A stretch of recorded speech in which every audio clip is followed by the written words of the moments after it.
Hey, welcome to Car Guy Confessions, brought to you by ARP. I'm Jeff Smith. This is my car buddy Cam Benty and car builder Steve Strope, and we're going to tell you some stories. Welcome to an episode of Car Guy Confessions with Jeff Smith, brought to you by our friends at arp-bolts.com and also our pals at the Grand National Roadster Show. That's where we are, 75th anniversary.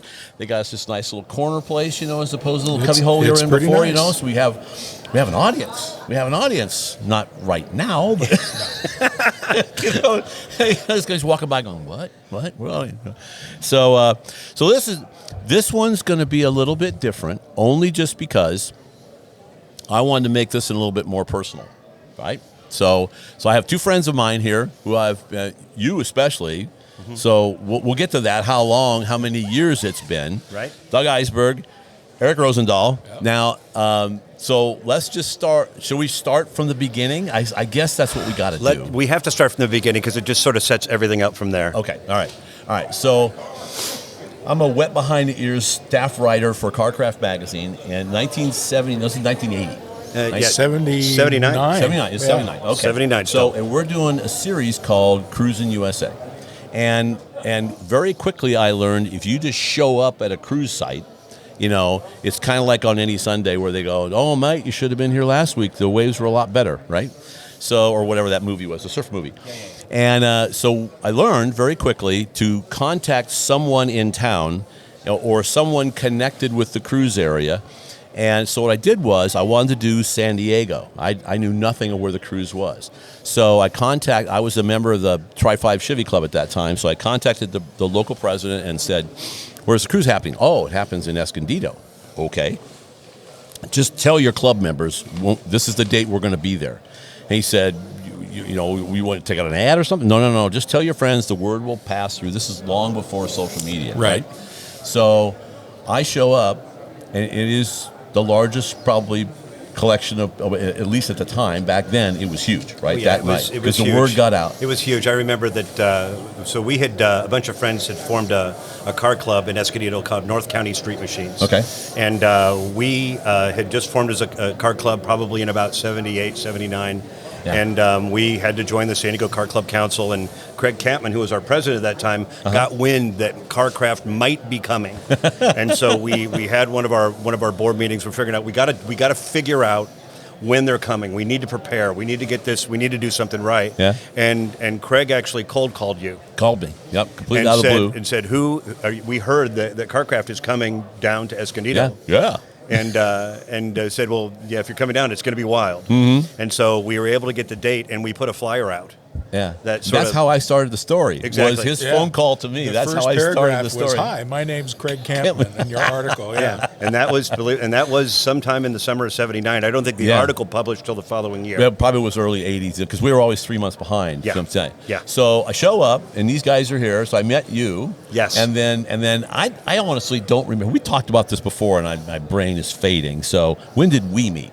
Well, I met Doug after that event. Okay. And I met him through the third of our triad, Eric Schmiggy, who unfortunately couldn't be here today. Yes, we wanted Eric Schmiggy to be here. He couldn't be here, so I met because Eric. He's an indentured servant with Walmart. Exactly. Well, he's actually on a cruise right now. Oh, is he right now? Yeah, we'll let him off the hook. We'll let him off the hook. So vacation thing for him. So that's a good thing. That's a good thing, yes. So anyway, I met Doug through Eric, and then through them, you probably late 90s, maybe. Okay. When I first actually shook your hand.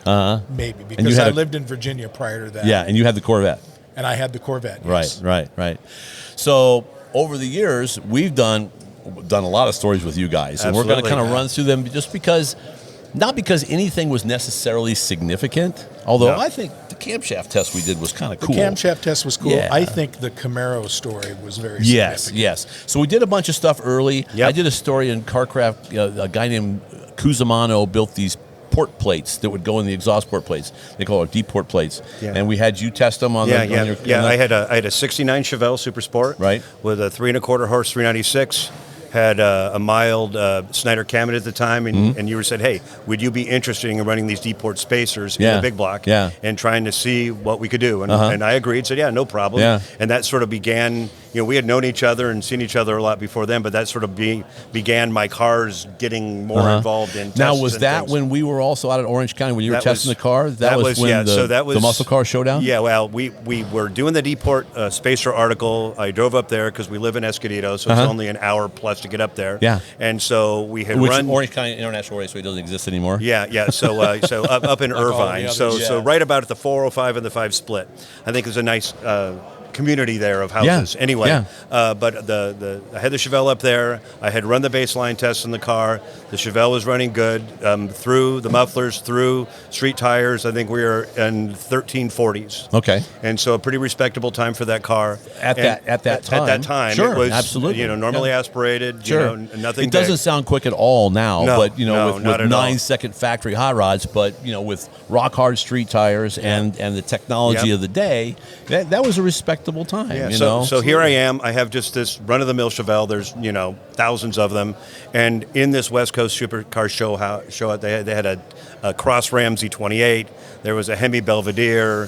There was a really great Trans Am. There's all these supercars there. Yeah. And I remember that I used to run my car more frequently, so I knew what I was doing. I could drive it. And they were getting ready. John Asher's getting ready to do the cover shot. And I remember he said, push the Chevelle back into this. So there's a picture on the cover of this, and my Chevelle is in there, the back end of the car. Upper right-hand corner. And you can actually see my elbow. I'm still working on the car to put these things in while he says, get out of the shot. But we're trying to get the Deport spacers put in so we could run. So as it ends up, the Chevelle was, I think, the second quickest car out of all of those cars that day. The Hemi car was clocking in the 12s as it should. But somehow somebody decided, well, the Chevelle needs to be on that article. Yeah. So I recall that from the standpoint that we were really disappointed how slow these cars were, because we had big block cars, 428s, and these guys were out there, and I remember we did another one in Indy. I think they were even slower. I mean, it was ridiculous. If I recall, this is where I met Chris Kaufman, because he showed up with some friend of his had a 428 Cobra Jet Mustang. Maybe it wasn't this one, but it was in a subsequent one like that. And it just blew everybody away because he was a drag racer. So here we're gonna do the prep on this thing. It blew everybody away. I think he was like half a second quicker than everybody else, whatever it was. Very cool. But yeah, fun stuff. And that's how I met Chris Kaufman. So then from there, we did a whole bunch of stuff. You crashed the Chevelle. I crashed lost the Chevelle the car into a palm tree, and then overdrove it, and decided, well, okay, what were we going to do? So I decided when the Chevelle, when I crashed the Chevelle, the motor was running really nice. We really had a combo together. We really liked. It was pretty quick, and the decision was made at that time, before it was popular. Let's go find a beater Nova. Yeah. Let's just go find something that is low-key. The second generation. Yeah, the second generation. So we wanted a 68 through 72, and this is in like 1984. Okay. And I remember we were going to do it, and we were in Escondido at the Valley Parkway Cruise, and I saw a Nova, a 69 Nova, go through the drive-through of a Jack in a Box. And it's green, and it has some primer on it. It's like, oh my God, that avocado green, that would be perfect. It's a bench seat car. Yeah. And I go up to this gal driving this car with her friends, and I say, I want to buy this car. And she goes, my mom just bought this for me. I just got it yesterday. I said, well, here's my name and number. I wrote it on a piece of paper. I gave it to her before she got her food. Yeah. I said, have your mom call me. So the next day, I got a call from this lady saying, I don't know why you're talking to my daughter, 17-year-old daughter in the parking lot of a Jack in a Box, but she gave me your number and said, you can't do that anymore. Yeah, no. She said they said you wanted to buy my car. I said, yeah. She goes, well, I just paid $600 for it. Tell you what, I'll give you 1.5 times. I'll give you $900 for that Nova. Wow. And she said, I'll give you your address. Come pick it up. Come pick it up. And I got the Nova probably within 2 days. Wow. And so from there, we actually had to turn the Chevelle in with an engine in it. So I went and bought a junkyard motor that we got of a wagon. Small block? No, big block. Block. Had to be a block. Okay. Dressed it up. Put valve covers on, air cleaner, popped that in the Chevelle. As we took the big motor out, we put the good motor in the Nova. And the Nova, when we got it, was a straight 6, power glide, power brake car. And then over the time, the Nova ended up getting modified even more, but the Nova was very fast. Mm-hmm. In the lighter, your whole idea was to build a sleeper. Yeah, the whole idea was a sleeper. So I think the car was like 34 dog dish hubcaps and the whole. Oh bit, yeah, 3425, 3450. Curb feelers. Well, that was a little bit later, but we did have a good running combo. We had to beef up the rear springs. We put extra springs on the front half of the spring so we could get a hookup. We did not want to have any traction bars or any of that crap on there. We put a tack on the car that was real accurate, that we hid, that nobody could even see what was happening with it, and got the car really good. And it was that time that we put the Dominator, believe it or not, on the 396. Okay. And I wanted something that would scare people after the fact, but the car remained as quick as it was. We did it right, so we didn't have something that was not drivable. Yeah. And it was a fun car to drive. Yeah. And it ended up being a 12-second car and doing very well. You still have the car. Oh, yeah. You still have the car. Still have the car. But now it's white. Yeah. Well, right after that article came out, we had to paint the car because it's like, crap, now everybody's going to know the green car in San Diego is fast. So we got to paint the car. And even in that article, I said, we are going to paint this refrigerator white. I want it to be just dull, but I want it white. Yeah. And that's when the car got the happiness as being the grandparent license plate frame, even though I'm in my 20s. And it got curb feelers, and it got white walls for most of the time, and that was the car to have a hoot in, because it was fast and it just looked like a grocery getter. Yeah. Back, when we were young enough where it didn't make sense. Now I could have that plate on my car, and it'd be perfect. It would be perfect. And no one would be surprised. Anyway, that's the story of getting the Nova. Yeah. Okay. And then what was our first story? Well, I think technically our first story was Carburation Day, which was a combination of all three of our cars. Yeah. We went to shows and all these guys are chugging around the parking lot or the cruise lots with, and everything's running super rich. And I thought, let's do a story on how to lean out the idle circuit mainly. So we drove our cars up to your shop in Northridge. Okay. And we fiddled with the carbs on all three of our cars. Mine was a 78 Corvette. Yeah. Which frankly didn't need a whole lot of adjusting from your point of view anyway. And we spent most of our time, I think, actually on Eric's car because he was running the dual quad. He had the dual quad set up on this big block in his So that was the first story, but I think you've already mentioned the one that was the biggest one, which was the multiple cams. The camshaft. In the big block that eventually was going into my El Camino. Your El Camino, yeah. And the motor was out. It wasn't in the car. No, remember we brought that up in the trunk of a friend of ours, Mercedes. Well, tell them how you got the car first, because that's really cool. That's really a good story. The car was, the Corvette was great, and it was mostly done, and I enjoyed that car, but it was a 1978, and so technically I couldn't even bring it to shows like this because they always say 73 and earlier. Right, and we found out that the car was worth more value taken apart and sold for parts than it was as a car. Seriously. Really? Nobody wanted a 78 Corvette. Yeah, I started trying to sell it for 12 or 13, and then I got all the way down to 9, and I would never even get a phone call. Really? And so when we got the El Camino, which we purchased from a Marine in Camp Pendleton, he had just come back from rotation in Afghanistan, had a little baby, needed something bigger than a two-seater. Than a two-seat El Camino, right. So we got the El Camino from him, and it was solid. I mean, it needed help in pretty much every solid. respect. It was good, but we found out that car had been used in the strawberry fields in Carlsbad. Yes. To collect strawberries. So it was it was a Camino was used in the fields for strawberries. And since Camp Pendleton... Did it still smell like strawberry? No. Camp Pendleton was located right next to where all the strawberry fields had been in the day. But that's what the car used to do early on. Wow. So that's cool. we... Carcraft did an anti-tour down in Southern California, if you recall. Yeah. And at that time, I was sporting the small block out of my Corvette. Okay. It was one of the things that I took from the Corvette before I sold it as a roller. Okay. So I had my small block, and it was great. It ran good, and I didn't have to worry about cats or any of that other stuff. But it still really wasn't quite good enough, especially since all my friends had big blocks. Big blocks, right. Got to step the game up here. I had to step the game up. So... if you recall, you, me, and Doug Smith were sitting on a hill overlooking the Barona drag strip That was the very last event. Oh, that's right. Yeah. The power tour. There was a Tesla there. There was a Tesla there. There was a Tesla there. It was very fast. Yeah. First car I'd ever seen run down the track. Yeah. So we're sitting on this hilltop and we're watching cars going down the track. And I don't even remember how it came up, but Doug Smith suggested that I should buy his big block. Because if you recall, he was going to build an all-aluminum. He already had it. Okay. The all-aluminum 540. Yeah. And he had a 71 big block Corvette that had the original. So it was an all-original 454. He'd already worked it. Yeah, because it had better heads and stuff on it. Their factory heads, but heavily ported. Yeah. But all forged internals, everything was good, and the motor only had like 4,000 miles on it. Wow. And he said, "Oh, you should buy my Corvette, my big block." Yeah. And you were like leapt all over that. You should buy that. Yeah. So we made the deal. I bought the engine. Later on, I don't know, a couple months later, I called you up because I wanted to get a cam recommendation. I said, "This has a solid lifter, flat tappet cam in it that he ran, and I don't want one of those. I want to do a roller. Can you give me a recommendation for a roller cam?" Yeah.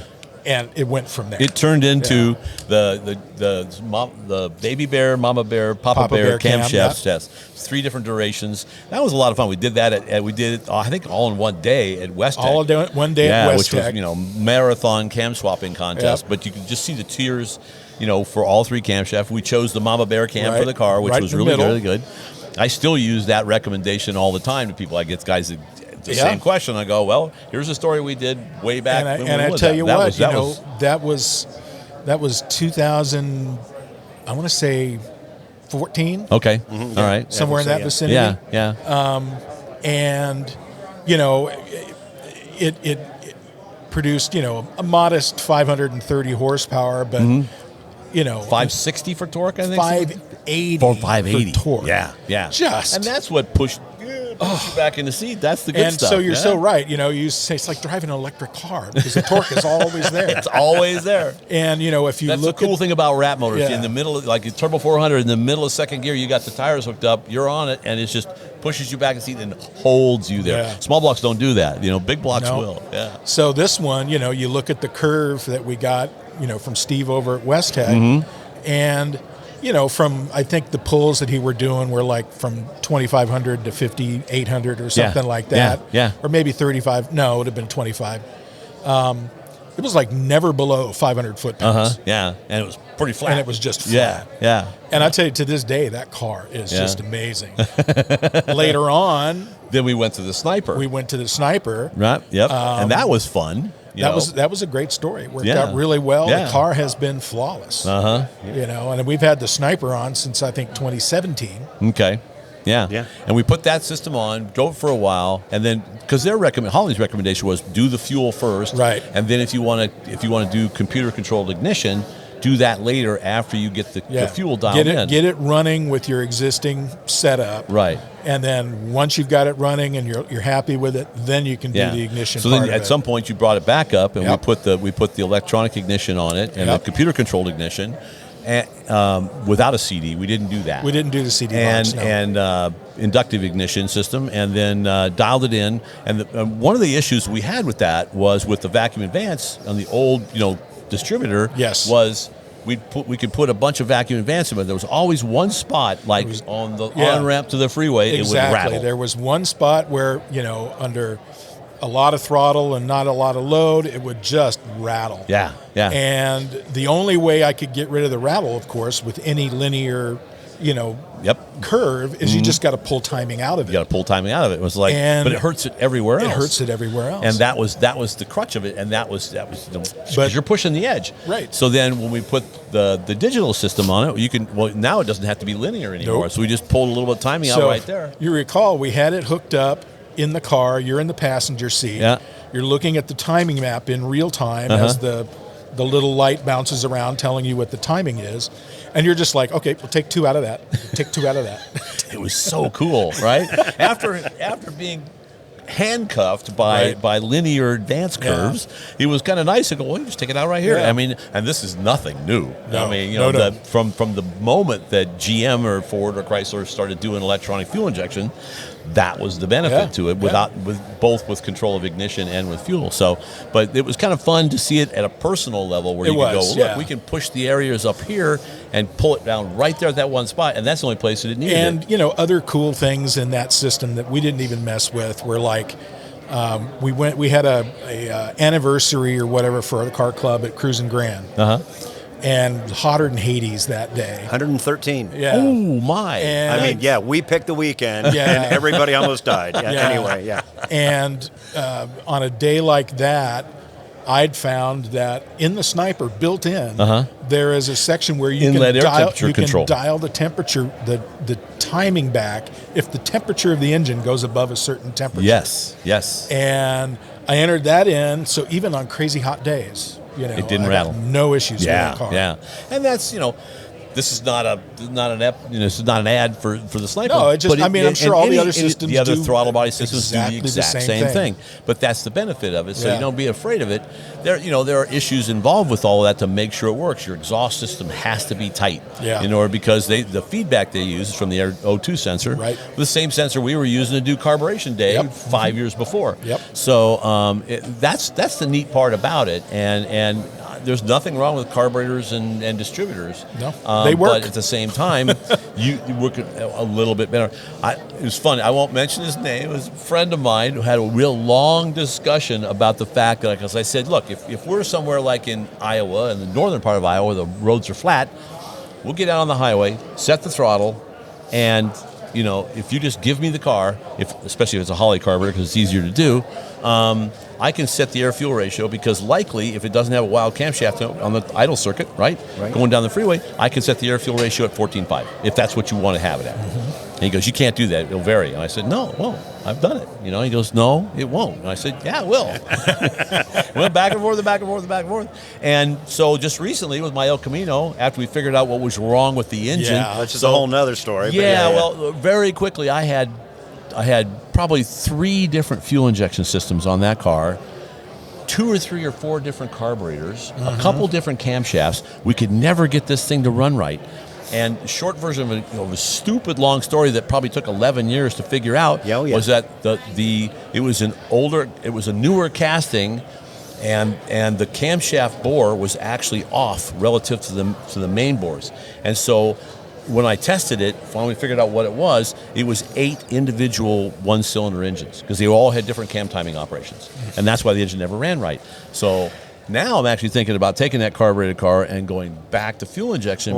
Because I made you take the fuel injection off. Because you made me take the fuel injection off. I came out to Iowa and I said, take that off. Get that crap off of there. Let's just put a Holly on this thing. Let's baseline this thing. And it works great. Yeah. And then I put a fast unit on it, which allows me to use my cell phone to read it. So I can just plug the cell phone up there and look at the stuff, and that way I don't have to mount a gauge, which I didn't want to do.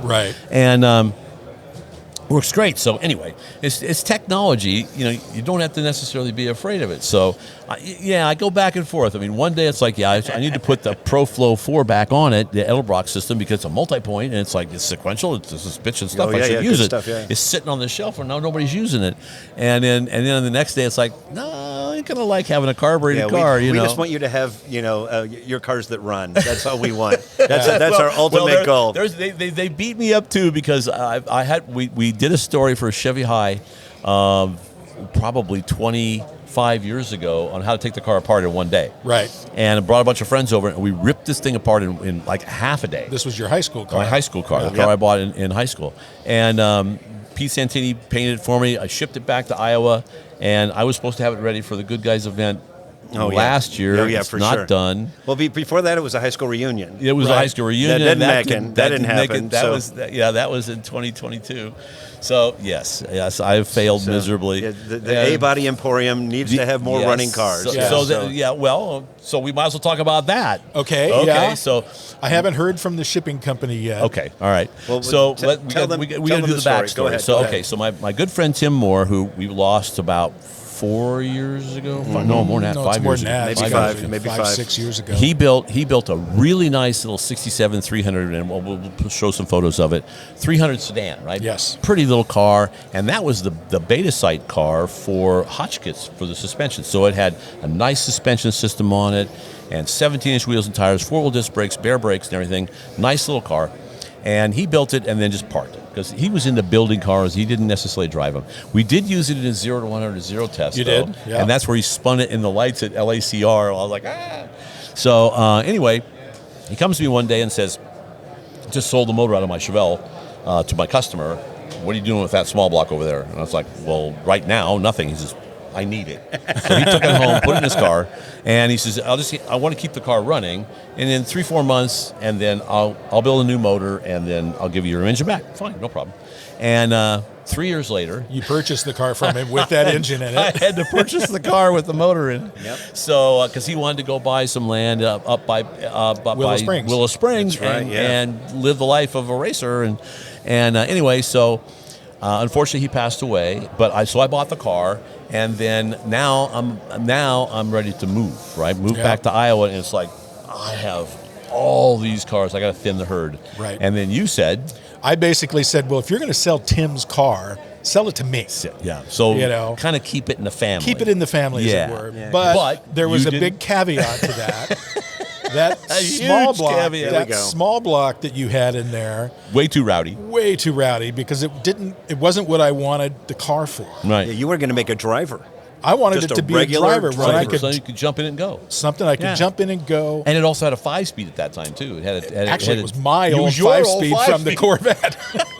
This is a very incestuous relationship here. Parts just end up going when you know people for this long, this is what happens. So go ahead. So anyway, the deal was I'll buy the car, but I want to do swap. And my first idea was, well, you and all the other guys that you were running crowd with at the time were hot on going to boneyards and grabbing a nice LS motor, doing that. And I said, so let's do that. Yeah. Let's do an LS swap into this car. Yeah.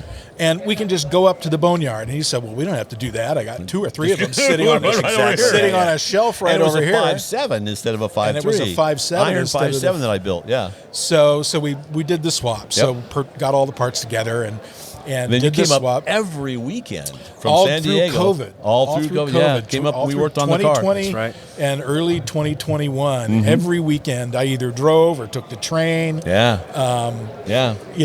Up to your place, and we would work for 2-3 days. Yep. And then I'd be gone again. Uh-huh. And so we obviously eventually got it going. Got the car running, and so we're driving it. The first time we drive. Yes, this was a pivotal moment in my life. Yes. So you're driving. I'm sitting in the right seat, and we get up on the 118 freeway, and you look over at me, and I'm not happy. You know, I'm not happy at all. And you're like, "What's wrong?" And I go, "Never should have sold you this car." This is really nice, and it runs nice. It starts. It's fuel injected. It's all the things that I don't have. I don't have running cars that hot rods that work everything. You don't have running cars. Yeah, because I can't leave them alone. I keep ripping them apart. That's the problem. So it's like, but I made a deal. So you took the car. And then, it was a couple years later, a year or so later, you said... it was a year or so later, and it was, in truth, it was somewhat in jest. Because this story keeps coming back. Shouldn't have sold the car. Because you kept just want to make sure that we're clear on that. Yeah, I wouldn't leave it alone. Yeah, pretty much the way we always ended every conversation on the phone was, I should have never sold you that car. Just like... So I somewhat jestingly said, well, I'll tell you what, if you find me a Buick Riviera... A specific Buick. Specific. A 63 to 65. Oh, 5, okay. Yeah, 63 to 65, first-gen Riviera. With the clamshell headlight. Well, that was 65 only. 65 only? Okay. But you would take take an open headlight. I would take the open ones because it's the body style that I loved. Anyway, I said jokingly, if you find one of these, then, we can work out a deal. We'll make a deal. So, you looked at one or two. Rust buckets, and they didn't work. You found one on Bring a Trailer you thought might have been good, but then the bidding went out of sky high. And we eventually got to the point where we agreed, it's like, okay, you're not really going to look for them anymore. But if one happens to fall in my lap, then I should give you a call. Yes. probably a week after we had that conversation, the moon and stars everything lined aligned, and one of those fell in my lap. And I remember it was like, oh my God, what do we tell Jeff?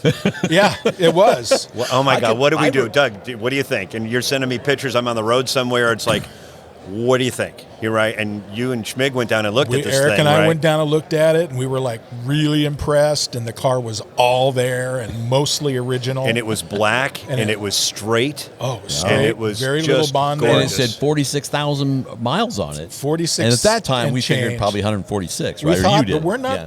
We're not entirely Because sure. it's in really nice shape. Yeah, because apart from the Midwest rust underneath, Yeah. it's in great shape. Yeah. And everything that we've done were to what looked to be original parts. Mm-hmm. Oh yeah, for sure. We just replaced the shocks in this just a week or two ago, and they were factory original blown shocks. Just blown. They were leaking oil everywhere. Did they have that little curly Q shape on them? They did not have that. Okay. Yeah. No, That may have but been obviously, just Chevy stuff. Yes, obviously factory. Even right? if they weren't factory, they were at least several decades old. Yeah, exactly. So anyway, So you called me? I called you because I'd left the guy and I said, okay, I want the car, but I got to confirm this. Mm-hmm. Because what I didn't really want to do is find that you really weren't really all that keen on it. Yeah. So I called you up and we talked and you said, let's do it. Yeah. Yeah. And so the next That's how day, bad I wanted the car back. next day I went and purchased the car and sent you a bunch of photos. Yep. Yeah, we've been doing a little bit of time on it, but Cool. that old 401 nailhead just fires up in the morning and just drives. It just That's purrs. so It cool. just purrs. It It really yeah. is. It's Yeah. a good running Yeah. car. It's and it's a looker. And we saw one over here in the show. Yeah. And you showed me where the head or the horn, 4-note horn option, these long horns, big bugle bolted horns underneath it. Yeah, Underneath bolted the hood. at the bottom of the hood. That's Yeah, amazing. So what they do is they keep the two factory electronic horns. Okay. Those are two of the notes. And then the two bugle head horns up top are the other two, and they call it the 4-note horn. And one of those is over 2 feet long. Oh, it's got to be a solid 18 inches long. Yeah. That's amazing. That's just amazing. Very good. So, So anyway. one last story. Okay, very good. We can do several more. We but could do one, several more. We'll do one more. One last story is the Camaro. Okay. So we got to go back to the Camaro now. So now we got to go back probably. We got to go back. We got to go back a ways because A long ways. You got to go back to that first. So in 1980, I think I worked as a mechanic for a used car lot named Collins Motors. Okay. And I worked for a guy named Dick Collins, who was Matt Collins' father, and you knew Matt from the car club, right? So Matt had a 70.5 Z28. When I worked at the car lot, I was doing general stuff, exhaust repairs and all the stuff you do at a used car lot, yeah. water pumps and Sure. tire change outs and you name it, right? So detailing work and everything. So I used to work on the family's cars. Matt would work on his own. His dad drove a 72 Pantera. Okay. These are all lease returns in San Diego. Okay. Mom drove a 71 Z28. Z28. That was a 4-speed car. And all 3 of those cars had come from Bob Baker Ford on lease returns. Okay. And so Dick Collins went to school with Bob Baker and Bruce Crowder and Dave Snyder. Wow. And all these guys in the San Diego area, famous- all the hot rod guys. all the hot rod right? guys in San Diego area. And we used to go down to Snyder's all the time to get our cams and get regrinds and what We've have all you. had- Anyway, we've all had so when I Schneider was cams in our cars. Yeah. The cam in the Corvette motor was a Schneider. And the cam in the 496 and Nova is a roller, Is a solid roller from Snyder. Schneider. So anyway, I used to work on these cars. Uh-huh. So, I don't know, maybe 8 years ago now, I find out that Matt passed away in the desert, had a heart attack in Glamis on a Thanksgiving thing. Yeah. And it was sad, and the people that were, I would see Matt through the years all the time. We were still decent friends. I didn't hang out with him. Yeah. But some of his friends got a hold of me. Steve Wells was one of them, and said, can you help us at Matt's house? Yeah. We found out that Matt was a hoarder of automotive parts. Oh, and boy. He had a Yeah. 5-bedroom house. He was never married, no girlfriend, so no kids, no will, nothing. Oh, right? boy, And yeah. so I got And that asked, became very obvious when we went inside the house. Oh yeah, we went 'Cause inside there the were house. car parts and it was, everywhere. There were car parts in every room, like a hoarder, stacked all the way up to the ceiling. But he at least had the wherewithal to put different parts in different rooms. So there was one bedroom. There's actually the LS engine room. One room upstairs was LS because it was all aluminum. The heavy stuff was downstairs. Yeah. One Except whole for room. that one big block head. Well, yeah, that one. But that was up above the garage. That was in the attic of the garage. As you remember, there was like 20 engines in the garage. Yeah. Shelves were falling down. Stuff there were everywhere. probably 15 or 20 sets of big block aluminum heads, a whole bunch of small block stuff, some race engines, all this. Crazy. There were 12 cars in his driveway, not to mention all the other cars and the dragsters and the stuff that he owned. Yeah. So after I helped, you helped a lot. You came down a couple weekends, and we're going through Matt's stuff to figure out what's good, what's bad, what do we do. And sort of towards the end of that, they asked me, because Matt's mom was still living, and that was about his only relative still living, and she was in her late 80s. And the word came down, Rita Collins wants to know, is there any of Matt's cars that you're interested in? We can't just give it to you, even though we appreciate it, because everything's going through probate in the state of California. And so I was looking around at all the cars, and I have my Nova, and I'm unlike you. Yeah. I'm a one-car guy. I like my cars to run. Yeah. And I want to be able to drive them. So that's something we'll have to teach you that one day. So to you're learn not that like him. Yeah. Well, anyway, You're not like me. So anyway, and so I'm thinking, oh my God, I don't even need a second car. But I'm asking and I'm talking around. And I said, because I know the 70 and a half Z28 was going to go to Mike Garcia, which is another one of Matt's friends. That was a blue car. That was a blue car, Yeah, and that was Matt's car. That was Matt's car, and it was a very fast car. He did a lot of work to it. The motor was highly modified, but it was really something, right? It was his mom's car that she had driven. His mom's car, the 71 Z28. I said, do they still have that car? They said, well, we haven't found it yet. It's on the books, and it's in a trailer somewhere, and we'll let you know when we find it. And so I remember there's stuff that everywhere. Now, by now, the car lot is empty. Everything's empty. They found this trailer. They brought it up on El Cajon Boulevard. You're in town. Yeah, I call you, and I said, Jeff, I got a crazy story. And there's this car I want you to look at with me. I don't know what's going on with it. It's in a trailer. It's Matt's mom's car. I said I might be interested in it. Will you look at it with me? Yeah, sure. And so as it ends up, we went, and it's the only thing on this car lot. Yeah. And they opened up this trailer for us.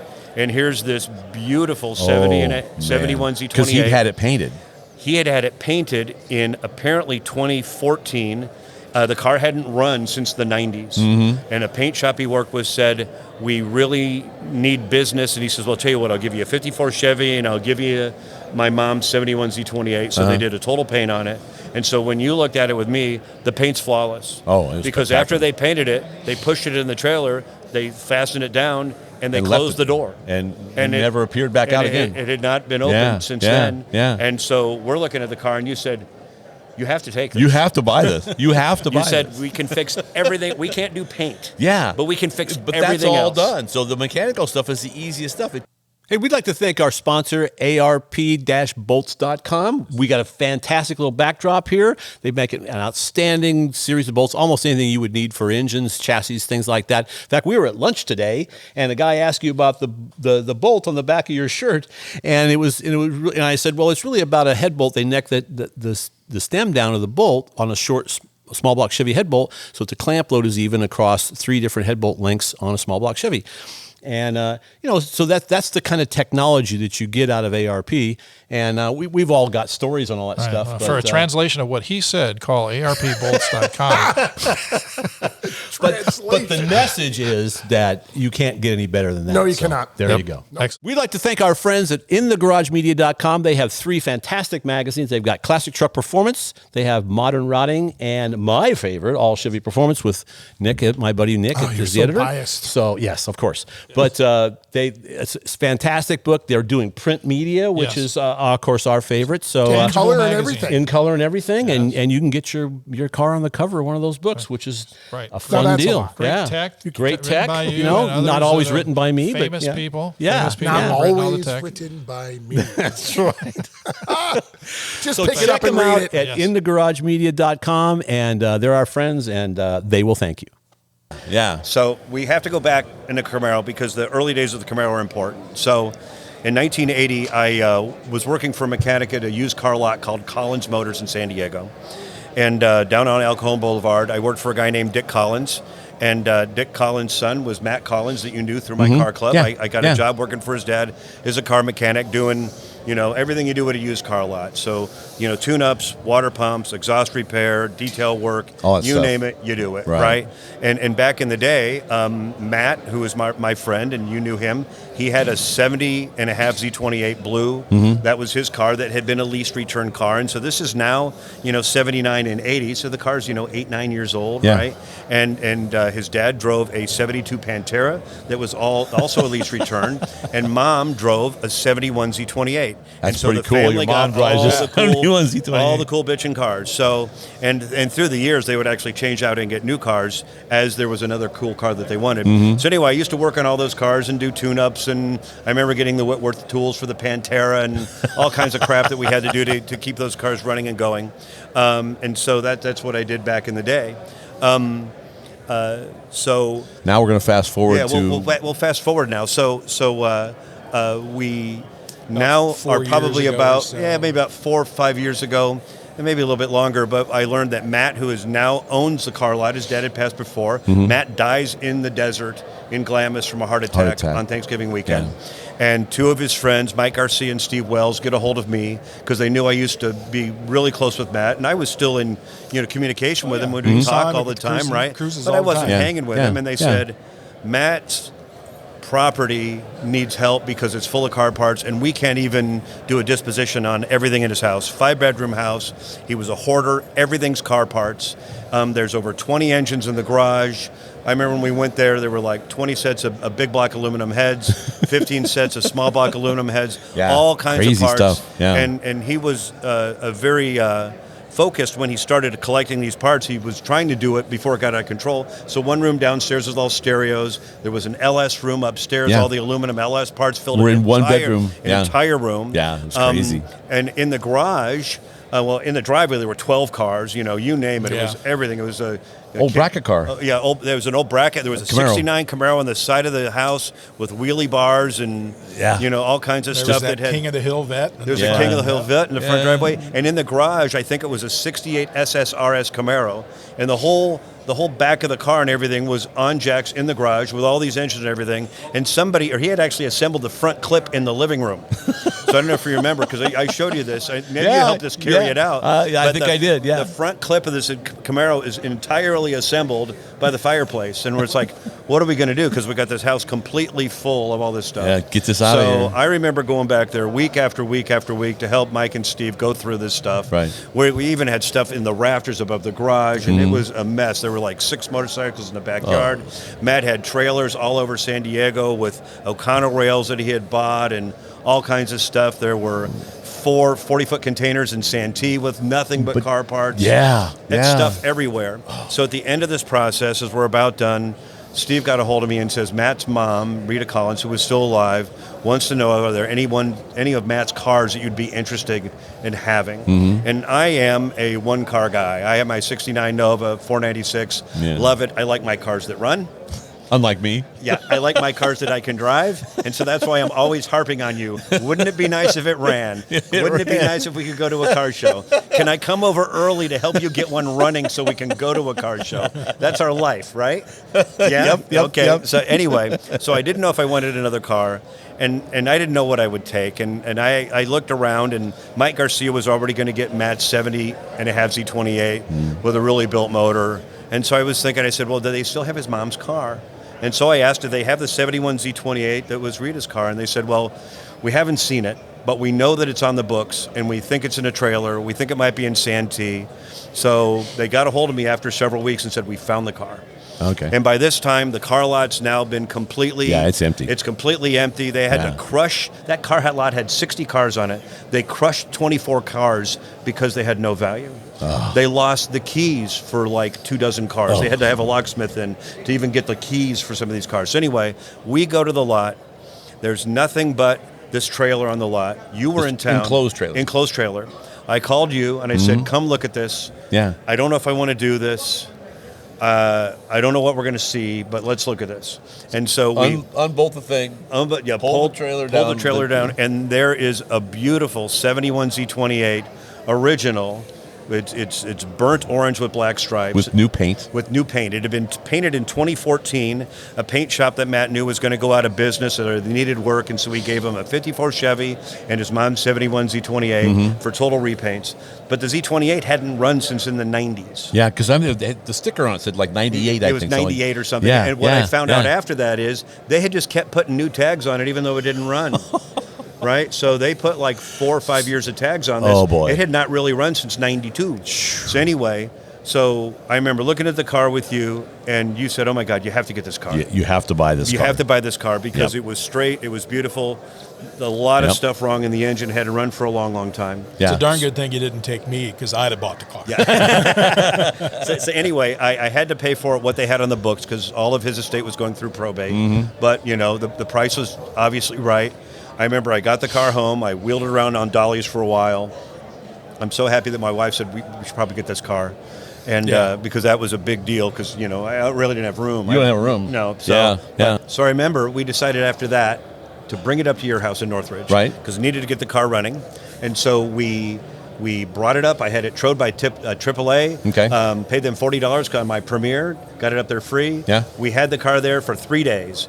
We put plugs in it. Yeah. We put wires on it. We figured out everything we thought needed to be done. We changed the exhaust manifolds. We had to change change the exhaust manifolds. Well, that was the second trip. That was the second trip? Okay, but, all right. But we needed to get it running. We went and drove it for 2 minutes and it overheated. It did. But it did start. It overheated. Right. We took the thermostat housing off, and all the coolant. We'll run a photo of this thing. It was like stalactites. It was solid. I mean, we had to chunk that stuff out of the crossover underneath the thermostat. You called it Mapo in the Army. Mapo. It was sort of like wet rock salt. Yeah. And I remember we took the plugs out of the block. We're pouring hot water in the thermostat housing to try to get this out. Yeah. And eventually you're poking it with a long screwdriver through the drain holes, and water all of a sudden just shoots all out over the floor. Yeah. So we finally got the engine drained.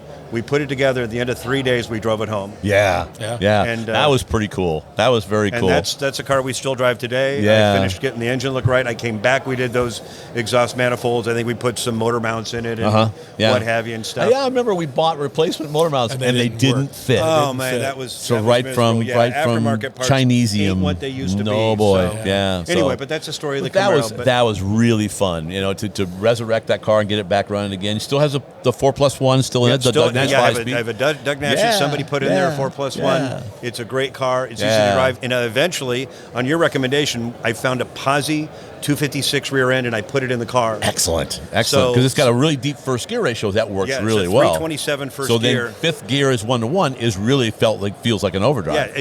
You can drive it, and it's a cruiser, but you can get around town because it's almost like you got 330s. Sure. In the low gear. So, but that's the story of the Camaro. Yeah. So one other story is I was doing this in the 2000s with CarCraft magazine. We would come back for Street Machine Nationals in Minneapolis, St. Paul, and they wanted me to do a real street eliminator type of thing. We called it Street Machine Competition. You guys would fly out and help me run that event, and we would run. You guys would run. I was out running around doing all kinds of other stuff. The speed stop competition with Schmiggy, and sometimes with other help. Yeah, Doug Smith came out. And that was a lot of fun. We were trying to figure out the year we started in that. We think it might have been 2007. It sounds about right.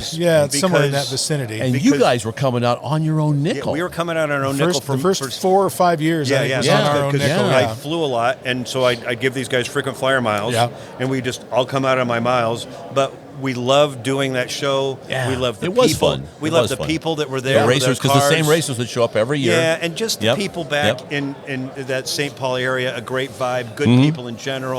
All the food on a stick, whether it's a pork chop or you name it, it's there. Right? Cheese curds. Cheese curds. We did that from whatever late 2000s all the way up until COVID. And then the COVID killed it. Yeah. But that was, and I really appreciate it because we were a lot of work. And then I can remember the Madman, because Don helped with, my friend Don Young helped me with this thing. We would do it with keeping track of the points by hand. Yeah. And I remember him coming over to help one time. He goes, "This is stupid." Yeah. And then Eric built the spreadsheet. The very first year I came up, you and I sat down in the CarCraft trailer. Yeah. And did that hand Oh thing. my God! And I said, and I was always this is ridiculous. And the very next year, I had this elaborate spreadsheet that we literally knew who was winning at any given moment. Yeah, exactly. And which was really nice. Yeah, but the drivers figured that out, and they'd come out and they'd say, "What time do I need to get here to win?" Yes, and so Sundays were always. It was. Oh boy, we were busy. Because I would be sitting there